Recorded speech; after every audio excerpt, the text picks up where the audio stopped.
benn commissaire de police wala benn inspecteur de police d'abord déjà ñoom seeni loyauté par rapport à l'État dafay am problème ensuite du ñu ko seetaan. mais loolu amoon na fi moo indi woon ñu radier d'ailleurs les policiers. oui c'était beaucoup plus c'était une histoire de. oui mais parce qu'on avait de bavure. oui mais parce voilà. qu'il y avait des policiers qui étaient ciblés justement pour dëggal ne. donc ils ont manifesté. oui, ils ont manifesté. Au nom de la loyauté. Il faut ériger. Pas de la loyauté, au nom de la loyauté, cohésion sociale. Au nom de la cohésion sociale. Des fois, il faut savoir oublier. On va marcher sur la justice. Oui. Et ériger l'impunité en règle d'or. Parce que tu ne peux pas punir. Parce que si tu veux punir, tu seras obligé de faire comme ni donne comme tes bourreaux. Mais nous, on ne demande pas de punir forcément. Ce qu'on demande, c'est que la vérité puisse. Mais rien n'empêche. Demain. Mais bien sûr que tout empêche aujourd'hui avec cette loi. Avec cette loi, ça veut dire que tey dañoo effacer. En fait, pour nous les Sénégalais lambda, c'est que li xew 2021 ba 2024, c'est comme si musul am. N'est-ce pas? waaw amul kenn tey boo yeewoo tey nga dem tooñ nit ne ko yow yaa rey diw kooku mën na la sa topp. Parce que y a une loi qui vient amnistier les faits. Oui. Non, nañu xam li ñu bëgg. Su fekkee dëgg lañu bëgg. Dëgg lañu bëgg. Rien ne peut empêcher que dëgg feeñ. Parce qu'il y a les historiens, il y a les sociologues, il y a les sachants. Mën nañ def seen liggéey ba bind ay livres ay téere di ñu leeral lu xewoon. Loolu doyul. Non mais je veux dire c'est déjà tu as dit la vérité. Les historiens franchement avec les historiens on a des problèmes. On a vu aussi on nous a trop raconté les historiens nous ont raconté pendant très longtemps des histoires à dormir debout. Tey am na yu bëri yoo xamante ne historiens yi jàngal nañu ko ñun bu ñu toogee avec un certain discernement on sait que vraiment c'est exagéré quoi. waaw bàyyi naa la historiens yi. non am na man nag du ma jël historiens yëpp dugal leen ci benn mbuus quoi mais xam nañu histoire mu ngi jàngal ay mbir yoo xam ne parfois du dëgg. On s'entend su fekkee. parce que l'historien aussi l'historien quelque part ce n'est pas forcément le scientifique. bi nga xamante ni moom. sur des faits par expérimentation et cetera day indi ay preuves à l'appui.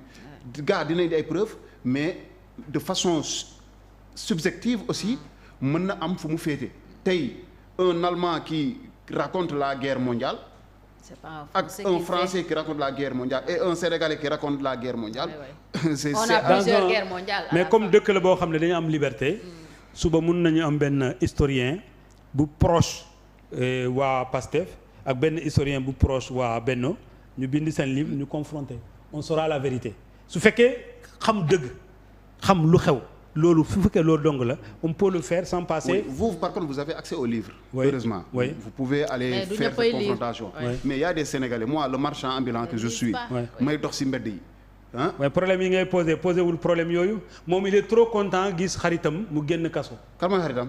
non par exemple ñi nga xam ne dañu war a génn kaso. non marchand ambulant non xaaral ma ñëw marchand ambulant bi nga xamante ni dafa àndoon ak frère am ñu tiré ko bal. tu t'en souviens si 2024 bi. muy raconté mu ne daf dañu àndoon ñu tiré ko. waaw ci rapport yi mooy ki doon jaay drapeau ki doon jaay mais qu'est-ce qu'on va mettre entre les mains de ce gars là lan lañ koy tegal. mais li nga bëgg dañ koy ne ànd ngeen dee na phrase on oublie. xamuñu ku ko rey ah mais vous les politiciens. Vous m'intéressez beaucoup parce que suba vous allez vouloir défendre des causes. Vous allez appeler les Sénégalais à descendre dans la rue pour manifester, que ce soit de façon pacifique, en tout cas j'espère que ce sera de façon pacifique, mais mën na déborder dem ci leneen. Est-ce que loolu su amee tamit nit ñi n'auront pas raison de rester chez eux et de ne pas vous suivre dans les combats que vous allez mener parce que man mën naa ne. man j'ai dirigé des manifestations de rue. Oui. dama nekkoon ci parti politique boo xam ne ñoom lu ñu xalaatoon dans les années avant mooy PAI. PAI demoon na ba armée de former ay militants ñu nekk ay soldats pour xeex Senghor. J'ai grandi dans cet environnement-là. Moi on pensait au grand soir révolution gis nga Che Guevara xam nga lu mu doon wax. The tree of liberty grows with blood of innocent. L'arbre de la liberté grandit avec le sang des innocents. C'est vrai. Politique du caaxaan. C'est une question de responsabilité. Pour que la révolution française réussisse, il y a eu 650 000 pauvres paysans qui ont été massacrés par les révolutionnaires. Il y a eu 4 500 000 personnes qui sont mortes dans les guerres parce que les révolutionnaires français pourchassaient les gens de la monarchie qui se réfugiaient dans les pays à côté. L'Africain doit grandir. Grandir, ça veut dire quoi? Ça veut dire que la marche actuelle du monde, lu ñuy doxee dafa laaj des prix à payer. La personne qui meurt ne meurt pas pour le politicien. Man dëkk naa ci terrain plusieurs fois j'ai failli mourir mais je ne le faisais pas pour Amath Dansokho, j'étais avec lui dans le PIT. Je ne le faisais pas pour Seydou Sissoko, je ne le faisais pas pour Maguette Thiam, je ne le faisais pas pour Samba Diouldé Thiam, je le faisais pour moi. Oui. Ça veut dire qu'à partir d'un certain moment, Dom Adama Tam, il a la liberté de mourir pour ses idées. Donc il ne faut pas toujours imputer ça, la responsabilité aux hommes politiques. Mais vous avez le discours. Ce discours-là, c'est vous qui l'animez, c'est vous qui l'entretenez. C'est vous qui dites aux Sénégalais, venez, on va se et librement, on ne les force pas. Après, non, je sais que vous ne pouvez pas forcer les gens. Oui. Mais vous parvenez à convaincre par des arguments. Oui. Parfois, que ce soit des arguments fondés ou pas, vous parvenez par des arguments. Tey man su ma toogoon nga toog nga jàpp sa ñaam amuñu problème. mais yooyu yaa ma ne Cheikh kaa ñu xeex. parce que lii président Macky Sall di def. dafa bëgg nangu suñu droit de vote duñu mën a def lu mën a la mais non monsieur Danfa. mais Sénégal loolu. waaw nga ne ma nañu ma ne la léegi ma ne la lan la ñu def. nga ne ma jox naa la rendez-vous suba vendredi. nañu daje place de l'Obélisque wala place de la Nation. rassemblement 15h ne fa ñëpp daje ku nekk na nga yor drapeau Sénégal.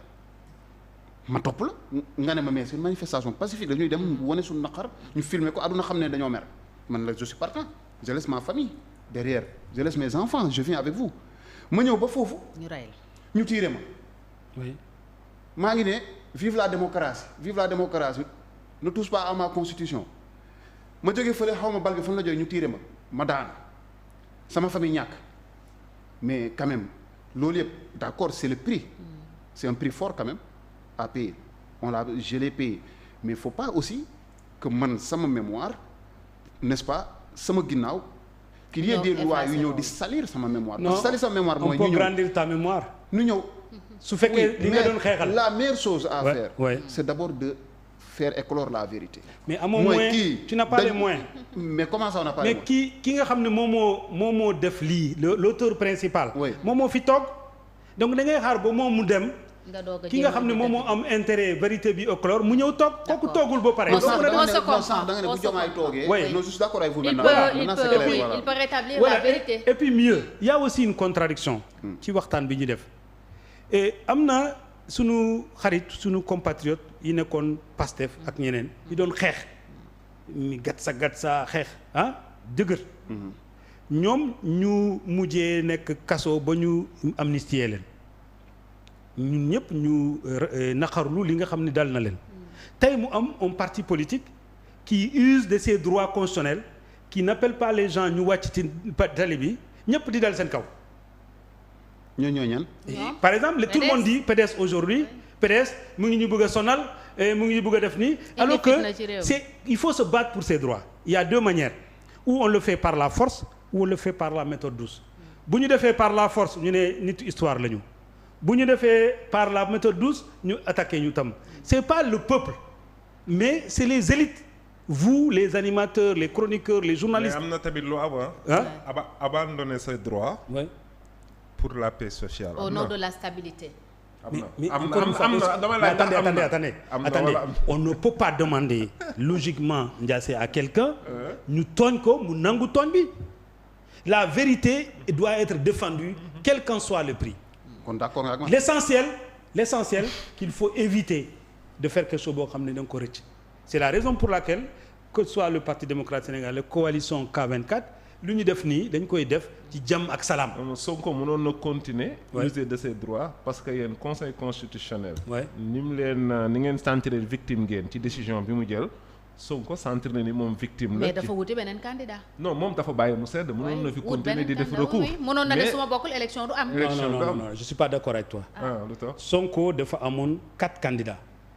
non yow yéen am ngeen 5 candidats. ci biir d'accord non on se comprend non ñun amuñu chance. ñun moom amoon na 4 candidats. non attendez. non je m'explique. moom amoon na 4 candidats. te Sonko le 5 janvier lañ ko éliminé. moom ci boppam. te en plus moom candidature am moo gënoon dëgër ak candidature Habib Sy. parce que candidature Habib Diomaye. su nekkul woon boy yu xarañee. ci informatique. lañ ne ko naroon éliminé. et bu Cheikh Tidiane Dièye aussi c'était la même chose. par chance la ñu jaar. donc les 2 meilleurs candidats du PASTEF c'était Sonko et c'était Habib Sy. parce que ñoom ñoo war a jaar kii donc il faut qu'on se comprenne. donc ça veut dire que ñàkk pexe. moo tax mu nangu ko. mais buggulu mais attendez lu tax ñu indi problème yi yëpp c'est pour cette raison là pour ñu bañ ñu tëj ko le jour où ñu tëj ko premier daan bi ci affaire Mambay bu ñu ko tëjee 200 millions ak 3 mois ñu xam ne day mën a bokk élection gars yi lu ñu def dañoo jubilé donc finalement ñun c'est que nous faisons aujourd'hui c'est la même chose qu'ils ont fait dañoo dem nag ba sës non récemment là dañoo dem ba sës non récemment mais dañoo sës décision bi conseil constitutionnel génne waaw mu leer que ne conseil constitutionnel Sonko ba muy déposer ay dossiers waaw il était amoon na casier judiciaire vierge waaw donc kii bi condamnation bi après la ñëw te waa affaire bi warul rétroactif la ñu wax donc mais moom mënoon na kaas ñun suñu candidat suñu plan B ak plan C bu ñu jaaroon parrainage ak yooyu mais duñu toppatoo affaire mais comme jàlluñu est-ce que non même mieux bi ñu éliminer Karim mais ñun on était prêt à soutenir un candidat on avait accepté le lendemain maa ngi fàttaliku Karim daf ñu yëbal ci Serigne Mountakha ñu dem ziyaare ko Porokhane c'est seulement le soir bi ñu ñëwee ñu waroon def conférence de presse pour wax kan la ñu war a tànn que ñu am information ne affaire bi leerul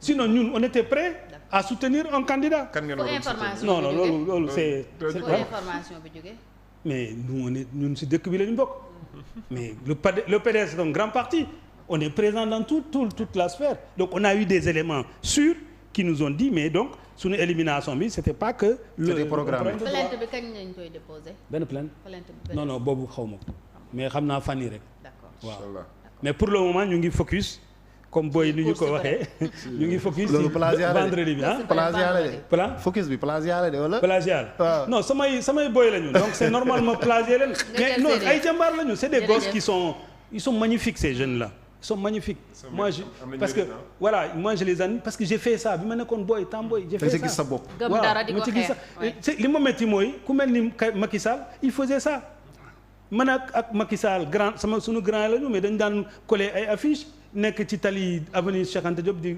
fight ak policiers yi donc mënuma comprendre ñoom ñu nekk ci pouvoir bi tey di def la même chose c'est pas possible de répression mais c'est des gens qui sont Karim Macky Sall c'est beaucoup battu en tant qu'élève en tant qu'étudiant bon mais après les réalités du pouvoir sont ce qu'elles sont. mooy tëj université ne kenn du jàng. ma ne moom màgg doon président. mu tëj université ne. voilà c'est choquant c'est choquant man dama koy bindi di wax ne lii c'est pas normal. ñun suñu génération waruñu def li ñu def c'est pas normal maintenant après tout ça là aussi il faut être raisonnable en ce moment moom day dem pare na dem du toog. nee na day dem. waaw est-ce que non dina dem mais il y a des choses yoo xam ne du ñu ko bàyyi du ñu bàyyi réew mi tam et sans se battre parce que quand même 600 000 milliards de francs CFA loolu xaj na waxuma duñ nañu am loolu yëpp mais même su fekkee 10% la ñu am muy 60 000 milliards mais loolu bu ñu ko defee ci mbay bi. def ko ci école yi def ci centre de santé yi mais bu ñu bàyyee benn mbandaar boo xam ne day ñëw toog fii français yi lu ñu ko wax mu loolu lay def 60 000 milliards boobu dina ko détourner yépp yóbbu ko France ñun suñu population yi dinañu continuer di ndool li xew Nigéria neexuma mais Nigéria moo xam ne c'est un pays très riche mais les populations n'ont même pas de quoi bouffer ils sont obligés d'aller toj tuyau gaz yi ak pétrole yi pour def loolu terrorisme dafa bari doole foofu voilà mais l'Afrique doit se réveiller quand même te affaire terroriste yooyu du leneen lu dul grande puissance yi mais cher mais benn terroriste bi nga xam ne day sukkandiku ci diine mooy ñëw fekk ay nit ci jàkka di leen rendi mais ça veut dire que ay voyous lañu c'est des gens yoo xam ne grande puissance yi ñoo leen jël seen ay soldats bokk ak ñoom des mercenaires ils se font passer pour des djihadistes ñëw liquider suñu mais loolu pour ñu mun a empêcher loolu il faut que ñu juboo il faut que les Sénégalais soient un juboo ci dëkk. et parfois même quand mais bien sûr ci dëkk intervenir comme au Mali. oui ñooñu puissance yooyu ñëw ne dañuy régler ce problème bi ñoo leen di empêcher. oui il y a eu des cas comme ça bien au sûr, Mali c'est bien pour sûr. prouver que nous avons besoin d'être en paix et de nous respecter c'est-à-dire qu'on est 18 millions de Sénégalais ku nekk bokkoo dara ak sa morom.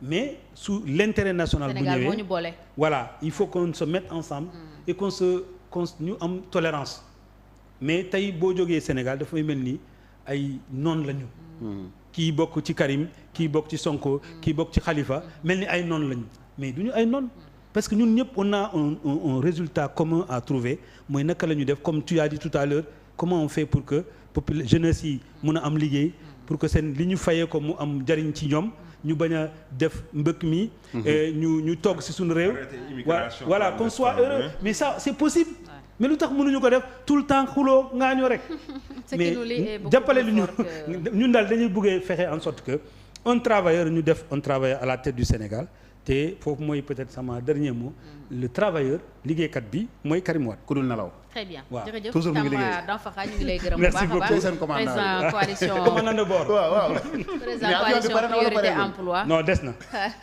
kon Karim ñëwagul bientôt Karim ñëwagul kon alors yow ngay allié Karim Wade toogaloon fi tey aussi Front démocratique pour une élection inclusive bi nga xam ne ci nga bokk aussi ngeen déposé recours kon ñu ngi xaar àjjuma lan la Cour suprême di dogal ci seen ay mbir jëwriñ maa ngi lay gërëm Cheikh jërëjëf soxna kon suba incha allah pour beneen numéro Sénégal Soir gërëm bi net mi nekkoon ci régie bi di ko gërëm itam ci yu sedd yi Cheikh fan yi moom waxoon dara bi net ak lay ganale mi ngi lay teral ba koor gi xuus ba ci kanam rek bi net maintien rek maintien bul wàcc beneen maintien rek on a combien de jours aujourd'hui des na de ñun ñu ngi ñett de ñi jëkk commencé am nañ 3 waa Sénégal yi si ñaar waa Sénégal yi si ñaar waa Sénégal suba la ñu am 3 commission bi ñu ngi ci ñaar aywa kon jërë ngeen jëf ñu fanaan ak jàmm des leen aussi ak programme Télé Sénégal TV ñu ngi leen di gërëm bu baax a baax ci seen fidélité